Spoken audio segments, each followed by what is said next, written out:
Welcome to CFN Media. I'm John Veneri, editor of Catholic Family News. On March 7, 2015, Pope Francis celebrated the 50th anniversary of the all-vernacular liturgy, and he used the event as an occasion to let it be known that as far as he is concerned, any return of the Church to the Latin Tridentine Mass is out of the question. He called such an idea a step backwards. Okay, so here's what's happening. 50 years ago, March 7th, 1965, Paul VI celebrated the first all-vernacular liturgy at the Church of the Ognissanti, the Church of All Saints, and of course it was in Rome, so it was celebrated all in Italian instead of Latin.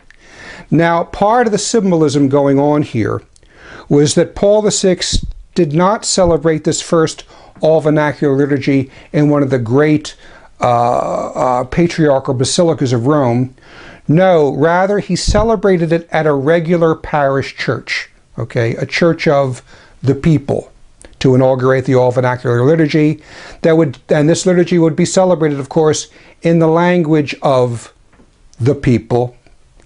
And we're at the beginning of the Vatican II liturgical changes, so he celebrated the Mass not facing our Lord in the tabernacle, but facing the people. Okay, now Pope Francis loves this exaltation of the people, so of course he's going to celebrate this as he celebrates all things regarding the council. So Pope Francis in his March 7th homily would say that it was here that Paul VI effectively, I'm using his words now, inaugurated the liturgical reform of Vatican II. And he did it with the celebration of this Mass, and he did it with the Mass, as he says, in the language of the people. Now, this liturgical reform, liturgical revolution really, and I think you know this, it would go on to give us the Novus Ordo Mass that was released in 1969.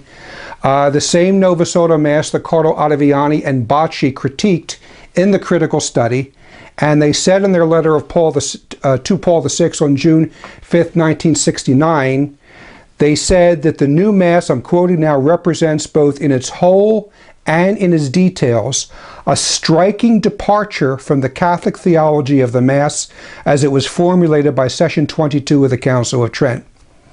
So in any event, Francis, always squarely behind the Vatican II revolution, he celebrated this 50th anniversary of the all-vernacular liturgy, and also he used it as an occasion to celebrate the entire post-conciliar revolution.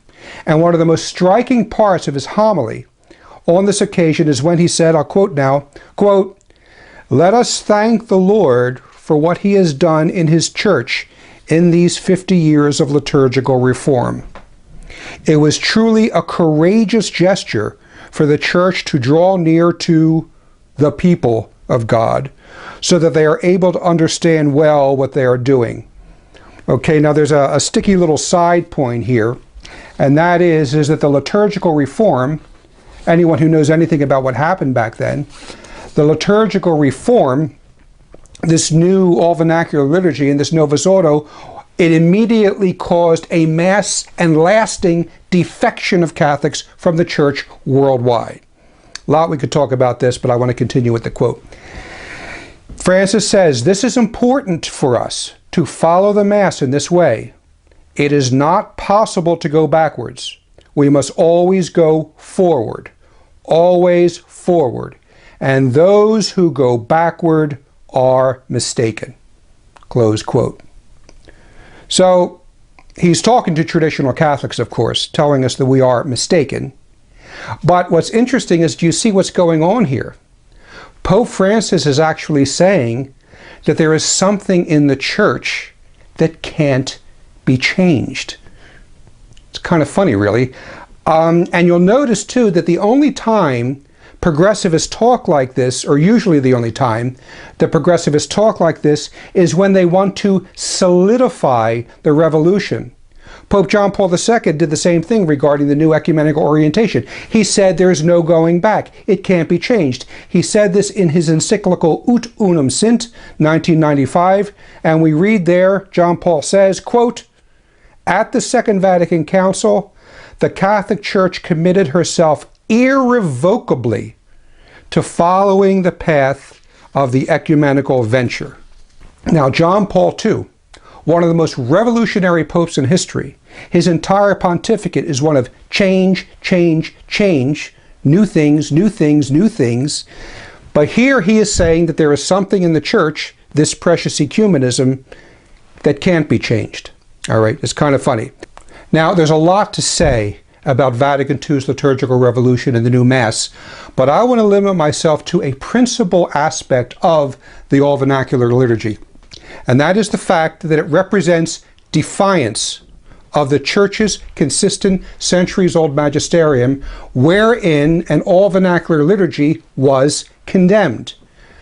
There was an outstanding Thomistic theologian, and his name was Father Edward Hanaho.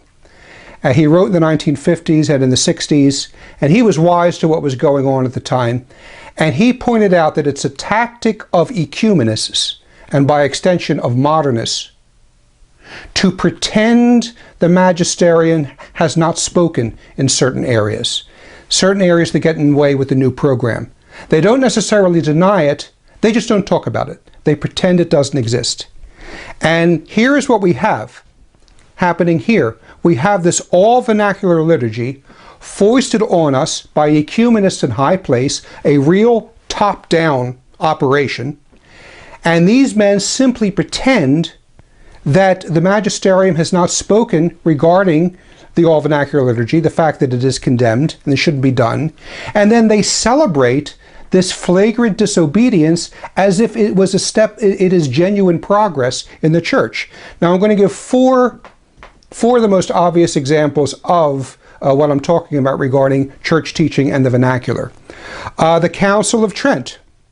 The Council of Trent, the dogmatic Council of Trent, forbids an all-vernacular liturgy.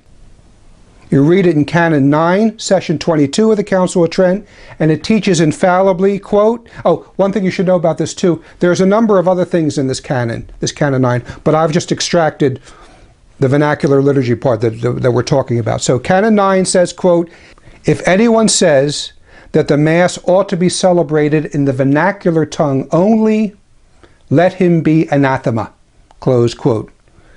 That's pretty clear. I don't see how else that can be read. Then we have, of course, Pope Pius VI's letter, Auctorum Fidei, of 1794, and here Pius VI specifically denounces the demand, here's his terminology, of expressing the liturgy in the vernacular language. And he denounced this idea as, I'm quoting now, quote, rash, offensive to pious ears, insulting to the church, favorable to the charge of heretics against it. We move on to Pius XI. Pius XI, in his 1922 apostolic letter, Officiorum Omnium, and he says, quote, knowledge and use of this Latin language, so intimately bound up with the Church's life, is important not so much on cultural or literary grounds, but for religious reasons. And here's a very important quote. Pius goes on to say, quote, for the Church, precisely because it embraces all nations and is destined to endure unto the end of time, of its very nature requires a language which is universal, immutable, and non-vernacular, close quote. And finally, of course, there is Pope Pius XII's 1947 encyclical on the sacred liturgy, and here's what he said. It's a famous quote, quote, the use of the Latin language prevailing in a great part of the Church affords at once an imposing sign of unity and an effective safeguard against corruption, close quote. So what we see, the modern all-vernacular liturgy stands condemned by the Council of Trent, these papal exhortations, and also we see Pius XII's warning, his predictions come to pass. We see with this all-vernacular liturgy and the new liturgy, we see the breakdown of unity that he talked about and the corruption of liturgy, primarily through the introduction of the Novus Ordo Mass, which was a Mass that was written to satisfy demands of ecumenism. And we also see the countless liturgical abuses that flow from this new liturgy. So Francis says that we must not go backwards. But really, the all-vernacular liturgy is not a step in a forward direction. It is not a step in a backwards direction. It is a step in the wrong direction. Dead wrong. It is a defiance of the perennial teaching and practice of the Latin Church throughout the centuries. It is nothing to celebrate. And the enforcement of this all-vernacular liturgy and the claim that anyone who wishes to go back to the true Latin liturgy is mistaken, with respect, this is simply an abuse of authority, and it is a corruption of authority. Because, and again, I say this with respect, dear Barbara Bergoglio, if you tell us that we should disobey in this matter, that we should disobey the consistent voice of Peter throughout the centuries, then why should we listen to your voice now? Why should we listen to anything you say? By fostering the post-conciliar revolution, you undercut your own authority and you subvert the church in the process. So as I said, there's a lot more to talk about on this topic. And on our next broadcast, I'm going to spotlight some of the fundamental problems with the Novus Ordo Mass. So please stay tuned. Sign up to our CFN Media, our YouTube videos, so you don't miss anything. And we'll see you on the next program, which I hope I'll be able to produce relatively soon. Thanks, and we'll see you next time.